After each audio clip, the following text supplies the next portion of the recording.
You're walking down the street. Someone glances at you, then looks away with a slight sneer. Your stomach tightens. Your mind races. What did I do wrong? What are they thinking? Did I dress badly? Say something stupid? They're judging you. And just like that, your entire mood shifts. You handed them the keys to your peace of mind without asking, without even realizing it. But what if you could take those keys back? Chapter 1. The hook. Other people's opinions cannot harm you unless you give them permission. Here's a number that might shock you. Hide. Dit side trude why. To cast. Oh, das ist drängder point the ein fisters and ballards that so expelude you and fide who is wanting safe the by texture mel those start side do. Imagine standing in a burning city. Everything you've built, gone. Your reputation, your wealth, your plans for the future, all reduced to ash. Now ask yourself, are you destroyed? A man named Zeno asked himself that exact question 2,300 years ago. He was a merchant sailing from Phoenicia to Athens when his ship sank in a violent storm. All his cargo, purple dye, worth a fortune, vanished beneath the waves. He lost everything. Most men would have been ruined. Zeno walked into Athens and sat down in a gymnasium. He started talking to strangers about philosophy. He founded a school of thought that would outlive empires. His name became synonymous with unshakable strength. We call it Stoicism, and its central promise is radical. You can become immune to other people's opinions, not by building walls, not by becoming cold, but by understanding where your actual power lies. You have power over your mind, not outside events.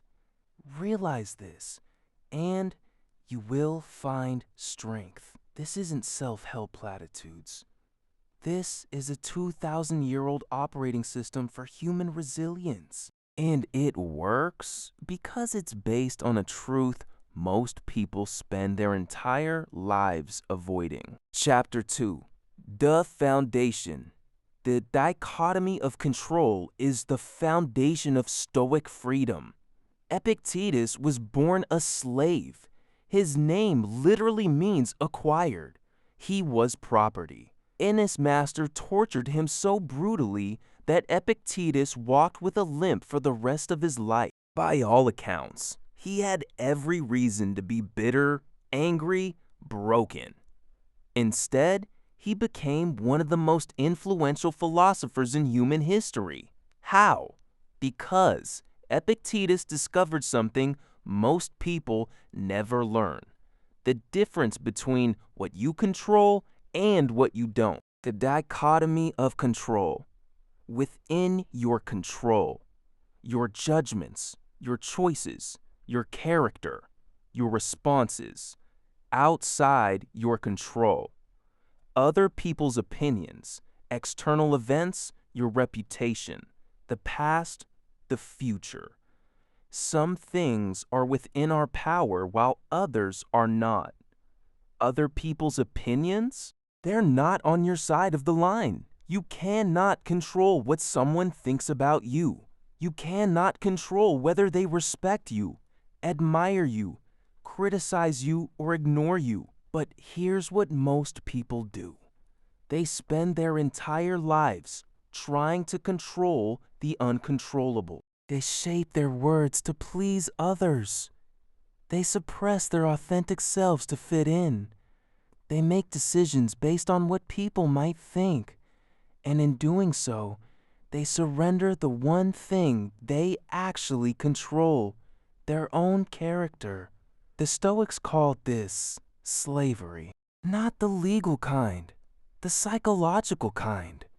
When you need others to approve of you, you've made them your masters. Chapter 3. The Deep Dive. 73% people who regularly worry about what others think of them. 73%. That's how many people report regularly worrying about what others think of them. Think about that number. Almost 3 out of every 4 people you meet are walking around with their peace of mind held hostage by strangers' opinions. And here's the cruel irony. Most of those opinions don't even exist. They're phantom judgments, imagined criticisms, stories you've told yourself about what someone might be thinking. The psychologists call this the spotlight effect. The belief that everyone is watching you, judging you, analyzing your every move. They're not. They're too busy worrying about what you think of them. Marcus Aurelius, 121 to 180 AD, Roman emperor and Stoic philosopher. He commanded the most powerful army on earth. He could have had anything: palaces, feasts, endless luxury. Instead, every night, by candlelight, he wrote letters to himself about how to be a better person. His private journal was never meant for your eyes. He called it "to eyes hoden," to himself. We know it as meditations. And in it, he wrote something extraordinary. The opinion of 10,000 men is of no value if none of them know anything about the subject. Think about the last time someone criticized you. Did they know your full story? Did they understand your intentions, your struggles, your context? Or were they projecting their own insecurities, their own limited perspective onto you? Marcus Aurelius faced critics who wanted him dead, political enemies, military rivals, people who would benefit from his failure. And yet, he slept peacefully at night. Why? Because he understood. Their opinions revealed everything about them and nothing about him. The judgment chain. 1. Someone forms an opinion about you. 2. You become aware of it or imagine it. 3. You judge their judgment as threatening. 4. Your nervous system activates stress response. 5. You lose your peace of mind. The problem isn't step 1. The problem is step 3. You're the one who decided their opinion matters. You're the one who labeled it as threatening. You handed them the weapon. Chapter 4. The Twist. Caring too much about others' opinions is actually a form of vanity. Here's what nobody tells you. Obsessing over what people think isn't humility. It's narcissism in disguise. When you lie awake at night, replaying a conversation, wondering what someone thought of you, that's not concern for others. That's obsession with yourself. You're so focused on how you appear that you forget to actually be someone worth respecting. The 2 paths. Path of vanity. What will they think of me? Shape yourself to fit their expectations. Lose your authenticity. Gain temporary approval. Feel empty. Path of character. What kind of person do I want to be? Act with integrity regardless of opinion. Maintain your authenticity. May lose approval. Gain self-respect. The Stoics had a name for this, the mirror test. When someone judges you harshly, ask yourself, would I respect this person's judgment if I were observing them from the outside? Often, the opinions we fear most come from people whose own lives we wouldn't want to emulate. The coworker who's bitter about their career, the friend who's stuck in drama, The stranger on the internet who has nothing better to do than criticize. Why are you giving them authority over your inner world? Waste no more time arguing about what a good man should be. Be one, the contrarian truth. Not caring about others' opinions doesn't make you selfish. It makes you free. And from that freedom, you can actually serve others better because you're no longer performing. You're being. Chapter 5. The climax, reduction in neural pain response through cognitive reframing. Neuroscience has proven what the Stoics knew intuitively. Social rejection activates the same brain regions as physical pain. The anterior cingulate cortex lights up whether you're being criticized or physically injured. Criticism literally hurts. But here's the breakthrough. Studies show that cognitive reframing, changing your judgment about an event, reduces this neural pain response by up to 40%. Your brain literally responds differently when you change how you interpret the situation. The 5 Stoic practices. 1. The view from above. When criticized, imagine viewing the situation from space. See both of you as tiny figures in the vast universe. Their opinion shrinks to its proper size. Stoicism. 2. The dichotomy of control. Ask, is this within my control? If it's someone's opinion, the answer is no. Release it. Focus only on your own character and actions. 3. Premeditatio malorum. Imagine the worst that could happen if someone dislikes you. Will you lose your health, your character, your ability to act virtuously? No. The fear is always worse than the reality. 4. The mirror test. When someone judges you, ask, would I respect this person's judgment from the outside? Often, the opinions we fear come from people we wouldn't want to emulate. 5. Voluntary discomfort. Practice small acts of social courage. Wear something unconventional. Express an unpopular opinion respectfully. Train yourself that social discomfort doesn't kill you. It makes you stronger. James Stockdale, 1923 to 2005, 30 DS. Naval officer and POW survivor. He was the highest-ranking U.S. officer in the Vietnam War's prisoner of war camps. 8 years in captivity.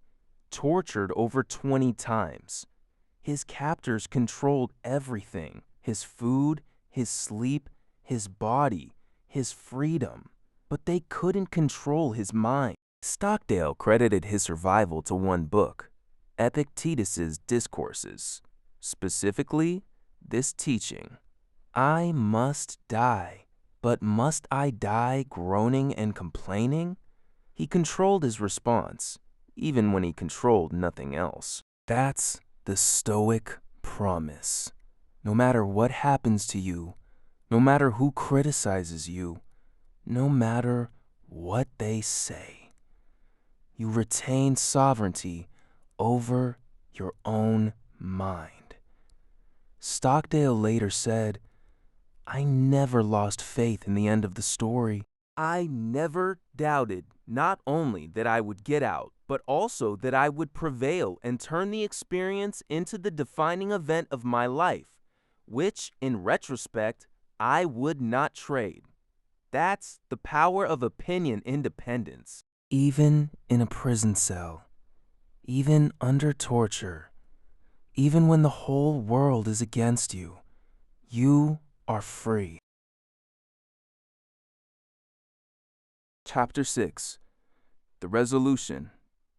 Freedom from others' opinions isn't indifference. It's the recognition that their judgments reveal more about them than about you. Let me ask you a question. 1 year from now, will you remember most of the opinions that worry you today? 5 years from now? 10. The opinions that keep you up at night. They're temporary. They're fleeting. They belong to other people's minds, not yours. And yet, you're letting them live rent-free in your head, consuming your energy, stealing your peace. It is not the man who has too little, but the man who craves more, who is poor. Seneca wasn't talking about money. He was talking about approval. The person who craves others' validation will always be poor because there's always another opinion, another judgment, another voice to satisfy. But the person who finds validation within, they're rich beyond measure. Tomorrow someone will judge you. They'll form an opinion about your clothes, your words, your choices, your life, and you'll have a choice. You can hand them the keys to your peace of mind, like you've done 1,000 times before. Or you can remember, their opinion is theirs, your character is yours, and no one can take that from you unless you give it away. The art of not caring isn't about becoming cold, it's about becoming free. Free to speak your truth, free to pursue your path, free to be the person you're meant to be, regardless of who's watching, regardless of who's judging, regardless of what they think. First say to yourself what you would be, and then do what you have to do. So here's your invitation. Today, when you feel that familiar tightness in your chest, when you sense someone's judgment, real or imagined, pause. Remember the dichotomy of control. Remember that their opinion reveals them, not you. And then ask yourself, what would the freest version of me do right now? Not the version that needs approval, not the version that fears judgment, the version that knows, deep in their bones, that their peace of mind belongs to them alone. That version is waiting. It's always been waiting. Take the keys back.